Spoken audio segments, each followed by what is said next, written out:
Gigi, are you sure that Mommy and Uncle David went to the airport? Uh-huh. Do you have any idea why? Well, Uncle David said they were catching a flight to Vegas. Or something like that. Oh, great. Dad, what's Vegas? I'll have to explain that to you later, son, after I come back from the airport with your mother. Can I come too? No, I don't think this would be a good time. It's very important that I have a very long talk with your mommy on the way back. Listen, do me a favor. Tell Kim that she needs to watch out for you and Sarah until I get back, okay? Thanks.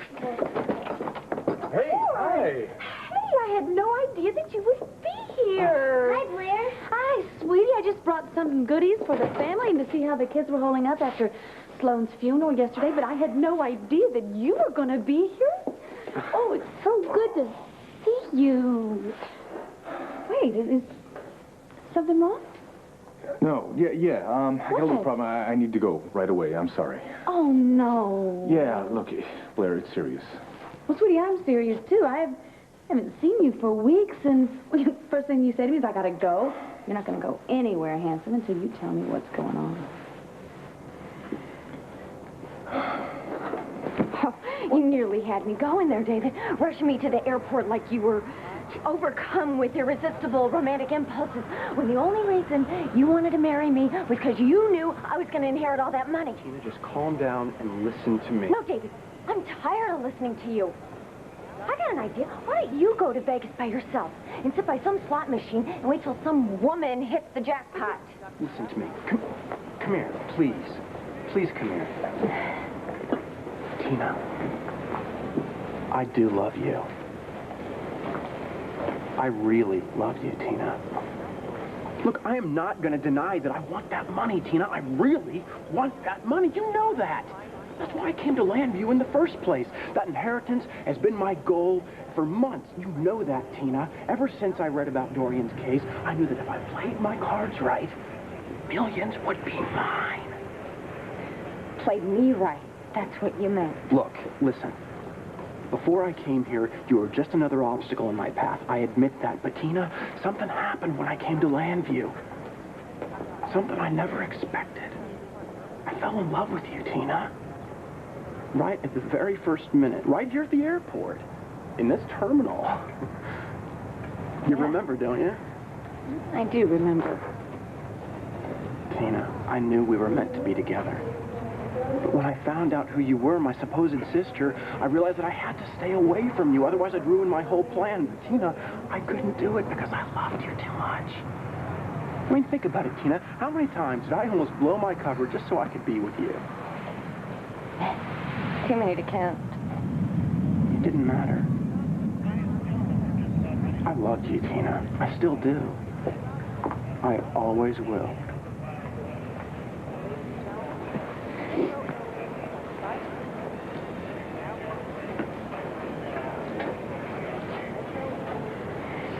Tina,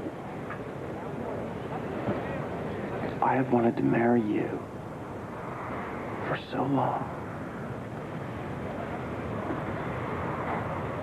There's no reason for us to wait any longer. Please, Tina, marry me tonight.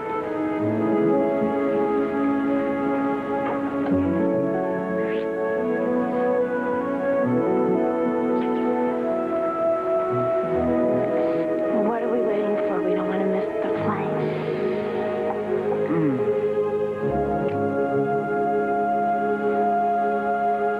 Well, you know how you always tell me that you owe me that big favor, Dean? I'm calling it in right now. Robert, your pilot has arrived and is waiting in the VIP lounge.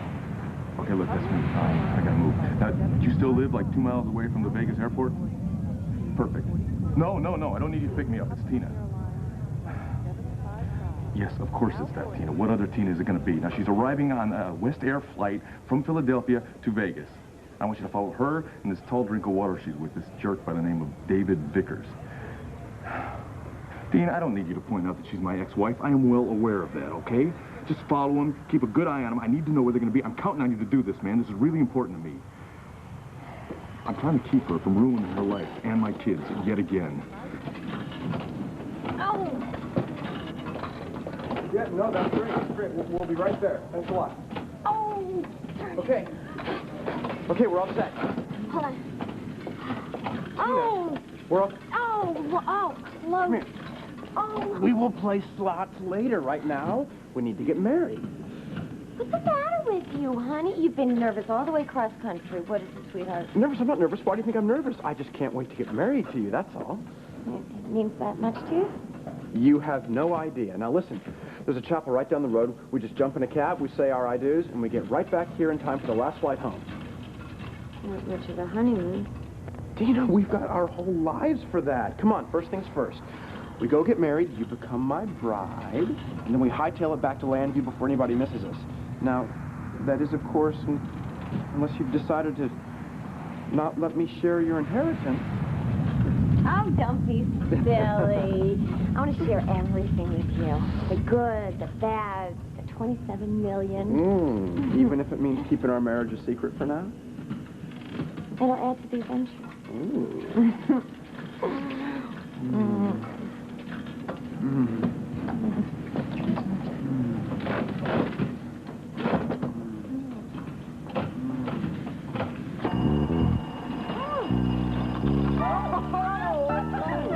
Add this to our million.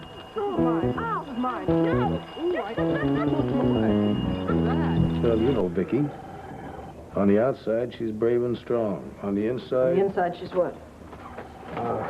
Vicky, we were just talking I know, about... discussing my delicate condition. I heard you. Why don't you try including the patient next time, huh? Vicky, don't go blaming the doctor. I mean, I'm the one who's been nagging you to take better care of yourself. And that includes staying away from the office until you are ready to come back. I didn't actually come here to punch a time clock. I came to talk to you. I need your help.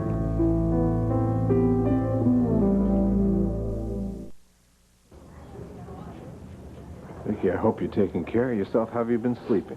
Well, actually, not much at all.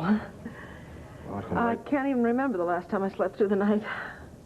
I can write your prescription if you promise to come to your next appointment. Larry, I love you very much, you know that, but I really need to talk to Clint. I'm sorry. Please? Okay. Excuse me. See ya. He was only doing his job. I know. He's a wonderful doctor. He's an even better friend, but he doesn't understand this. Clint, you're the only person I can come to. I know I have no right to be here. None Oh, no, at all. wait a minute. All right. You know, the divorce didn't make us strangers. I know. We'll never be that, I know. Good. Why don't you sit down?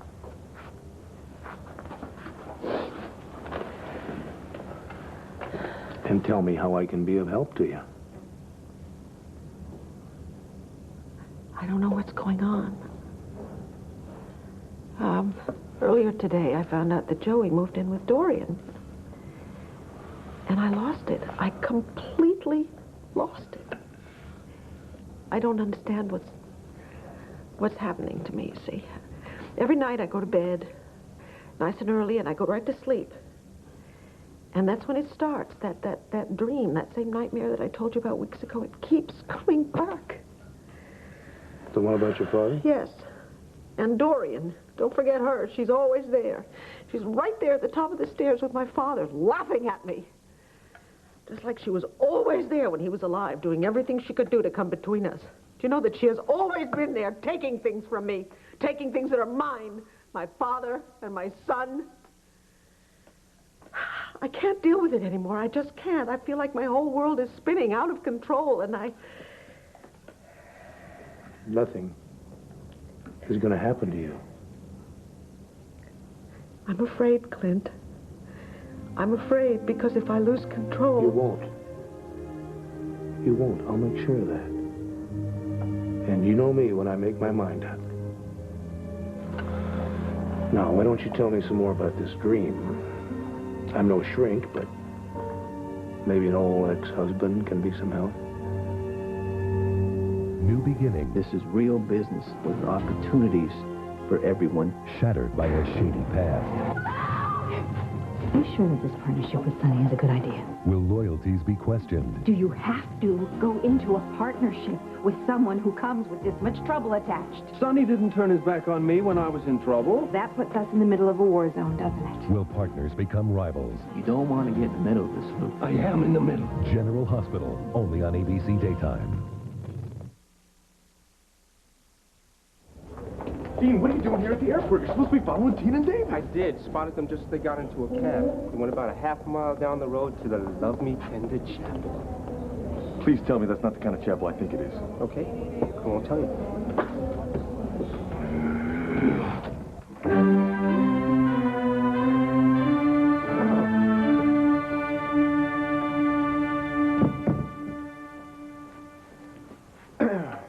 This is,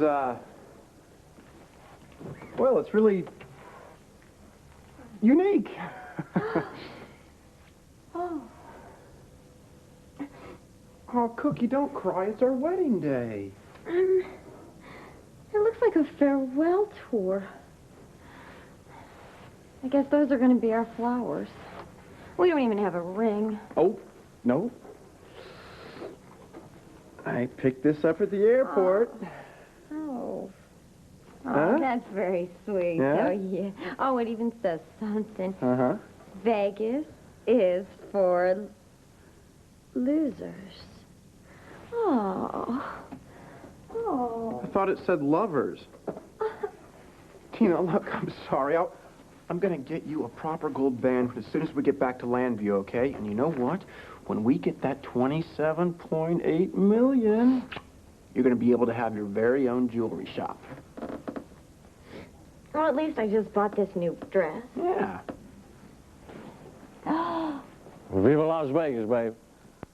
David, Good evening, Reverend. Reverend, it looks like... Tina. Thank you, babe. Thank you very much. And welcome to the Love Me Tender Chapel. You know what wise men say about only fools rushing in. Are you folks rushing into something you might later regret? Oh, no, sir. We're ready, aren't we, Tina? Yes, Reverend. We want to be husband and wife, and... Are those really blue suede shoes? Yeah. And stay off of them, babe. Now, if we could just move things along. Hey, don't get all shook up now. Oh, we just want to get back home to Pennsylvania. Well, in that case, there's 1 for the money, 2 for the show, 3 to get ready. Wait. Don't you need a witness? He's watching.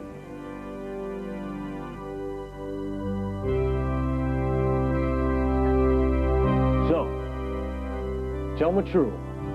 Is there any reason why you two shouldn't be joined together? Okay. You thought your life was all over. Sloan had told you that he didn't love you, that he'd fallen for Beverly. And that's when you had your first dream? Mm-hmm. But it was so real.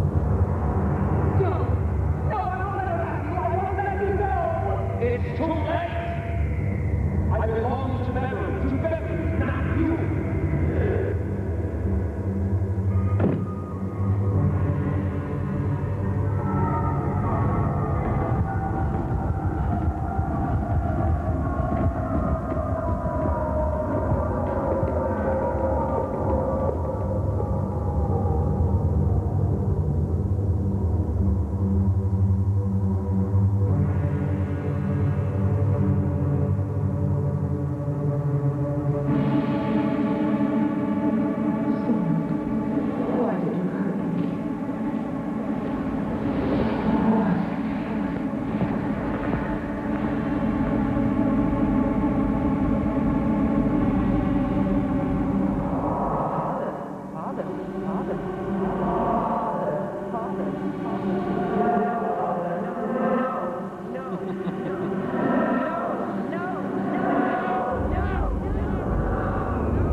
I don't know how I could confuse them.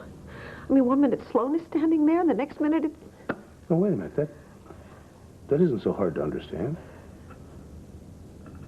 I mean, right from the first time you met Sloan, he reminded you of your father. You told me so yourself. I always did think that was a big part of his appeal to you. And then he wrote that book about Victor Lord.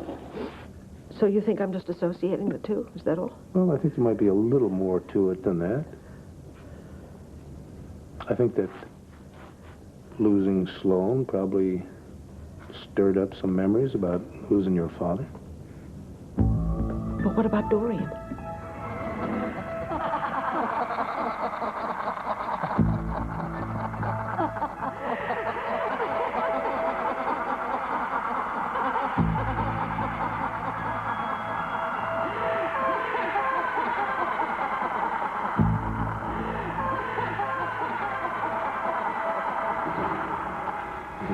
My God, what have I done? I'm so sorry.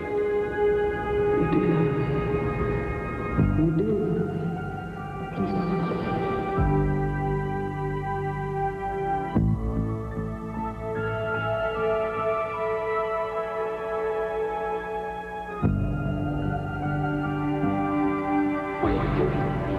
Get away from me! Why couldn't you leave me alone? I mean, it's my own father. How could I be dreaming that? No, wait. Just take it easy. Vicky, you've always had some problems when it came to your father. I mean, no matter how much you loved the man, you still hated his flaws.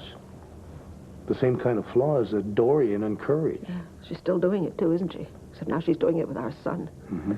Exactly. She used sex to get her hooks into Victor Lord, and now she's doing the same thing with Joey. You know, in the dream, when she's laughing at me, I just want to kill her. And I try to kill her.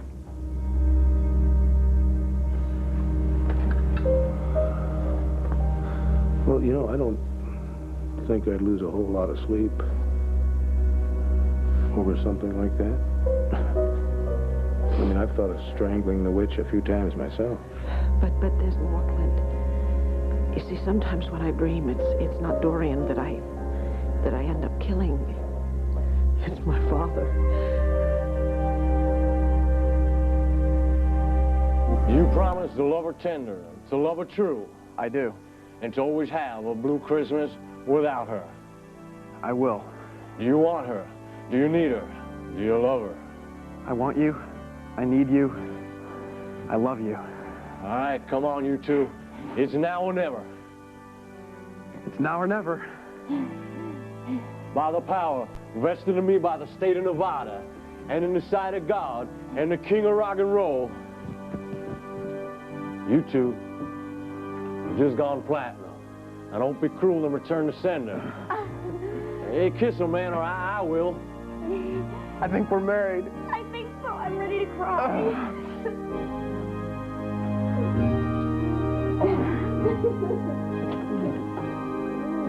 Tina, what did you do now?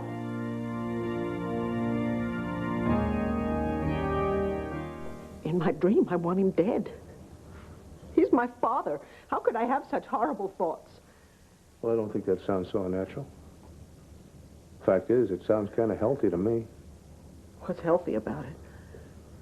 Well, after all these years, you're finally feeling the anger that you had against your father, that you've always had to keep bottled up. Well, come on. I mean, I was disappointed in him. But to dream to kill him? Why not? Why not? He killed something in you. That trust that a child feels for a parent, he shattered that with his secret life. I mean, the man that you loved and respected, he was just an illusion. The real Victor Lord was something else. He was a man who would seduce your best friend, Irene, who would father several illegitimate children, one of them being Tina. Tina? Mm-hmm. But I don't resent Tina. I love my sister, you know. I mean, in the beginning we had problems, but these days we couldn't be any closer. Fine. What about David Vickers? David? I know that you in court are very skeptical of David, but I'm not, Clint. He really has proven to be a real brother to me. Cord, wait! Is something wrong with CJ and Sarah? What happened? No, the kids are just fine, Tina. And if you're wondering what I'm doing here, hell, I come to all of your weddings, right? But this one really takes the wedding cakes, because now you've really done it. You've gone ahead and you've married your own brother. Her brother? Lord have mercy. Son, you ain't nothing but a hound dog. Mr. Elvis, I can explain. That's Reverend Elvis to you, boy. No, you don't understand. He's not my brother. Tina! I knew it all along, Tina! No, you didn't know anything. You just stay out of my life. You're not in it. That's it. I'm taking you out of Heartbreak Hotel, and I'm taking you back home where you belong. Let's go. Cord, you take your hands off of my wife right now.